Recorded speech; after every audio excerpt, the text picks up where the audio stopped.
Hello, hello, hello, people from the other side.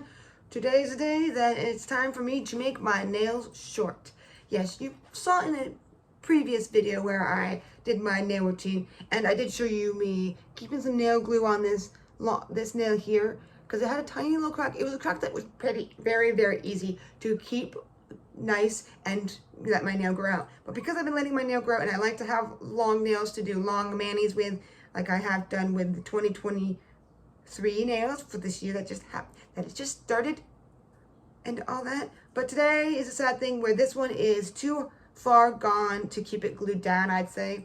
So I really should just cut it and make them all kind of short. I'm not going to make them as short as this one because this one's going to be practically almost no length to it for the most part. So I like to keep the other one some length. Kind of like I have this hand. Might not be, so it's just time to redo them. So you're going to be getting some manis of short. So today is the day to undo my nails and make them short, and as we grow them, once again, that's what happens with nails, especially if you're doing them natural nails like I do. You're gonna have times where they break, especially if you try to make them be pretty long like this. This is pretty long, and when they get to a length, these ones don't break too much right now because I've been keeping them pretty short like this, and this is the length that if you want your nails to stay nice and long and almost never break, you do about this length, I'd say. They still can somewhat in a little bit in the corner and whatnot, but I haven't had too much trouble. It's mostly when they get pretty long. My nails are really strong and do stay for the most part, so it's just nice. For now, it's gonna be small manis, which, in my opinion, it's kind of nice to do some small manis, so you can see what that looks like. Because some manicures look very nice, but at least I had my nails long, so I could do these 2023 nails at least for this time being. Yep, and see, that is the breakage, and yes, it is way too far gone. So I am going to snap it off. No, this does not hurt me at all, breaking it off like this. Yes, it looks like, oh no, but no. That's how I usually take it off so I can shape it up. And here is my clippers. Yes, I don't use my clippers that often, as you probably see, but I do have to use them here and there, so that's what they're there for. Yeah, I'm just cutting off that little bit that kind of came off. Yeah, you can see this nail is pretty much as short as it possibly can be. So there they are right now, and I'm going to now cut these other ones short as well. So I'm going to give it a little nick in a spot that makes sense. Nick, and Nickersons. Yes, that's right. And then I'm going to pull it, because that's usually how I do it. I usually will do this because it's a little easier than trying to cut it fully with the cutter, so that's how I usually do it. And then I'll fix them up and fix the ends, as you can see.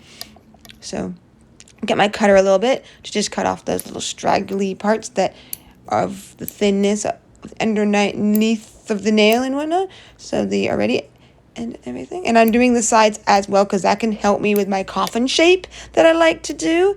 So I like to cut the sides a little bit at times when I'm cutting them, when it gets to the point to have to cut them, because it makes it a lot easier to do this coffin shape that I love doing so much. There we go. That one I might have cut slightly more, but that's okay.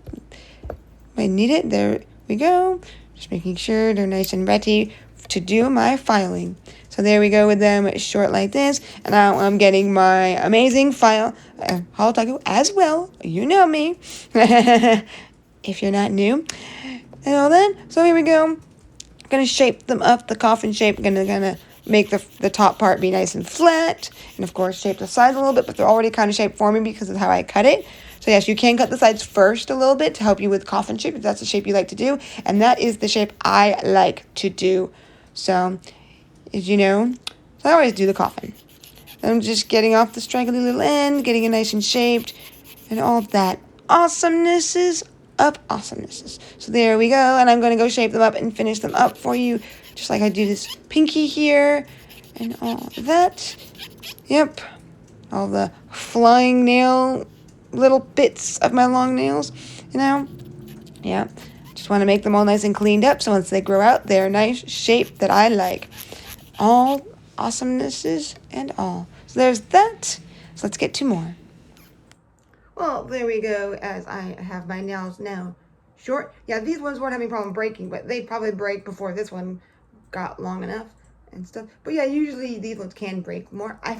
Not like they used to, but yeah. But yeah, this one's like really short, and I'm just not gonna make them that short. I want to still have some length in my nails. So I'm just shaping up my nails to my coffin shape, because that's my go-to shape. It looks like the way I've done my numbers, I did them nice and low where I can still wear them, except for this one being broken, so I'm not sure what to do about that. Really, I don't know what I should do because that one's more broken and doesn't look as good as the other ones. Yeah, this is not always like the recommended thing to do. Yeah, you saw as I cut the sides, because sometimes I do that because that can help my coffin shape be a little easier when the sides are shaped that way for me. So that's why I did that. Getting some of the straggly end off and all of that. Yep, just getting them nice and shaped. So it's going to be the month of doing short manis as these grow out. See the progress of them growing. So this is where they're starting at, with this one short and these ones long. This is just typically how I do it when I have one that's short like this. It's almost nice if this one was a short one, but that's too, if it's not. So I just like to make them all short, just not as short as the shortest one, especially when it's this short. So just gonna have to get used to it. It's gonna feel a little weird, especially because one's shorter than the rest. And even if they all were that length, it does feel weird because someone like me is so used to long nails. So might be time to just give it a quick little of my nice strong nail thing that you can use by itself when you don't, without painting them or whatever. Or I'll just do a simple color. So yeah, it's sad when your nail breaks, and I'm glad I was able to keep it as long as I did. I think it started like half that length. There was like the little clipper was out there like you saw, but now it was just getting to the point where sometimes you just gotta bite the bullet and cut it. You know, was getting pretty frail probably because of all the little on it, and it finally went. So there we go. I'm just gonna go put a color on this and show them all nice and manied up with just one simple color. Here they are with just the base coat, and I'm going to add a color. And now here is the color. There we go. My nails have been donified. Put a simple color on it, making them matte because I thought, why not? Even though I used a sparkle polish, this one right here. And I used this one for my accent nail because I wanted to kind of just do it simple, easy, as I get my nails short. So from that, now it's time I grow out my nails once again, even if they're not all exactly fully the same size, but for the most part. So we now have them short as the journey goes on for growing them once again. So on that note of growing and holiday feeling that you had to this new year, I thank you for coming to this holiday New Year's Eve video here. Until next time, sparkle, sparkle, bam!